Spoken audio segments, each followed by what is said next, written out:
حضرت لوط علیہ السلام کی پیدائش اور پرورش ان کے چچا حضرت ابراہیم علیہ السلام نے کی۔ حضرت لوط ابراہیم کے پیغام سے محبت کرتے تھے، ان کا احترام کرتے تھے اور اس پر ایمان رکھتے تھے، یہاں تک کہ جب سب ان کا مذاق اڑاتے تھے۔ ابراہیم لوط کے ساتھ اکثر دور، خشکی اور سمندر کے پار سفر کرتے تھے، انسان کو اسلام کی طرف دعوت دینے اور پھیلانے کی کوشش کرتے تھے۔ حضرت ابراہیم علیہ السلام اور لوط علیہ السلام کی فلسطین کی طرف ہجرت کے دوران انہیں اللہ کا حکم ملا کہ لوط علیہ السلام کو سدوم کے لوگوں کے لیے نبی اور رسول کے طور پر چنا گیا ہے۔ اللہ نے نئے نبی کو حکم دیا کہ وہ اردن اور فلسطین کی سرحد پر واقع شہر سدوم کا سفر کرے اور فاسقوں کو اللہ کی عبادت کی طرف واپس بلائے۔ سدوم ایک ترقی پذیر شہر تھا جس میں بہت سے مسافر، تاجر اور تاجر تجارت کے لیے آتے تھے۔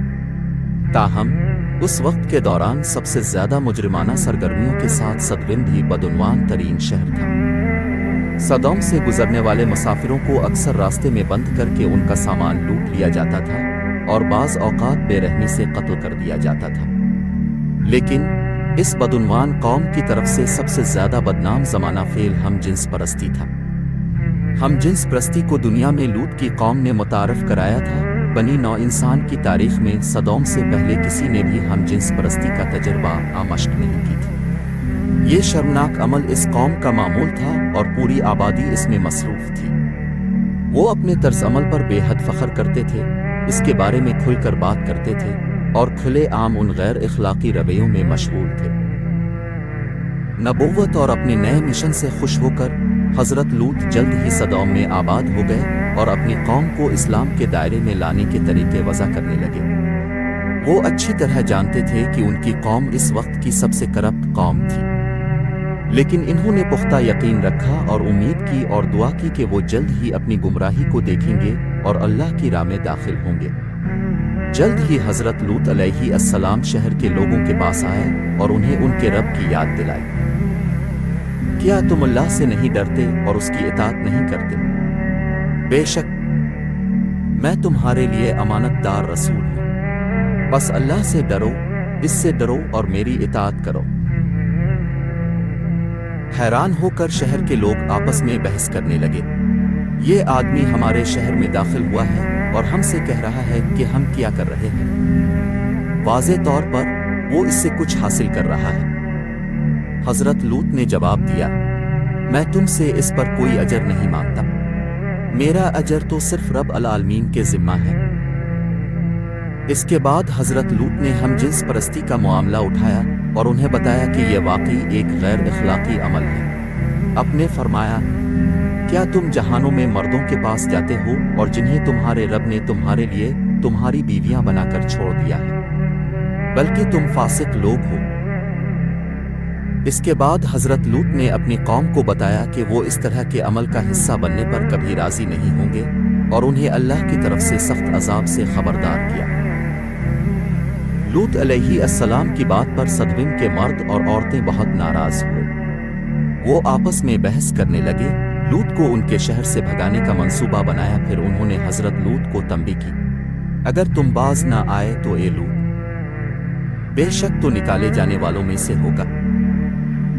حضرت لوط علیہ السلام پریشان ہو گئے۔ سالہ سال لوگوں کو اسلام کی دعوت دینے کے بعد بھی سدوم میں ایک شخص بھی دائرہ اسلام میں داخل نہیں ہوا۔ سدوم کا واحد مسلمان گھرانہ لوط کا گھر تھا اور اس کے تمام مکین مسلمان نہیں تھے۔ لوط اور ان کی بیٹیاں اپنے مذہب پر ثابت قدم تھیں، لیکن ان کی بیوی کافروں میں شامل رہی۔ چنانچہ حضرت لوط علیہ السلام نے اپنے ہاتھ آسمان کی طرف اٹھائے اور دعا کی، اے میرے رب، فساد کرنے والوں کے خلاف میری مدد فرما۔ اے میرے رب، مجھے اور میرے گھر والوں کو ان کے اعمال سے بچا۔ اسی دوران اللہ تعالیٰ نے 3 فرشتے بھیجے جن میں فرشتہ جبرائیل بھی شامل تھے، مردوں کے بھیس میں حضرت ابراہیم کے گھر مہمان بن کر بھیجے۔ ابراہیم، جو فرشتوں کو پہچاننے میں ناکام رہے، نے اپنے مہمانوں کے لیے ایک عظیم الشان دعوت تیار کی، لیکن اس کے مہمانوں نے ان کو پیش کیے گئے کھانے سے انکار کر دیا۔ حضرت ابراہیم خوف زدہ ہو گئے۔ انہوں نے پوچھا، تم کون ہو؟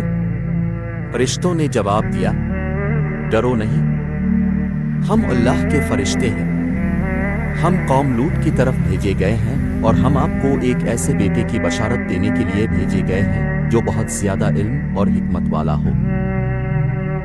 حضرت ابراہیم علیہ السلام جانتے تھے کہ سدوم کے لوگوں پر اللہ کا عذاب قریب ہے۔ وہ فوراً اپنے بھتیجے لوط سے ڈر گئے۔ اس نے فرشتوں سے کہا، بے شک اس کے اندر لوط ہے۔ فرشتوں نے جواب دیا، ہم زیادہ جانتے ہیں کہ اس کے اندر کون ہے۔ انہوں نے ابراہیم کو یقین دلایا کہ لوط کو بچایا جائے گا۔ پھر فرشتے خوبصورت جوانوں کے بھیس میں صدوم کی طرف بڑھے۔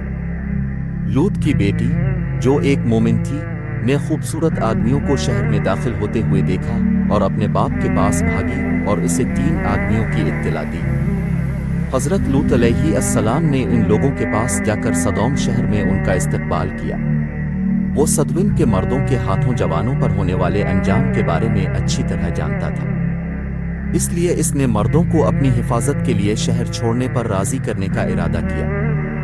لیکن حضرت لوط علیہ السلام مہمانوں کو جانے کے لیے کہنے میں بہت شرمندہ تھے، اس لیے انہوں نے مہمانوں کو اپنے گھر کی طرف رہنمائی کی اور اس بات کو یقینی بنایا کہ ان تینوں خوبصورت مردوں کو کسی نے نہ دیکھا۔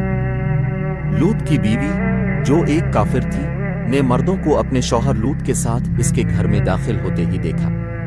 وہ جلدی سے شہر کے مردوں کے پاس گئی اور انہیں بتایا کہ لوط کے گھر میں 3 پرکشش نوجوان ہیں۔ لوگ اس خبر پر خوش ہوئے اور آہستہ آہستہ لوط کے گھر کے باہر جمع ہوئے اور اس کے دروازے پر دستک دینے لگے۔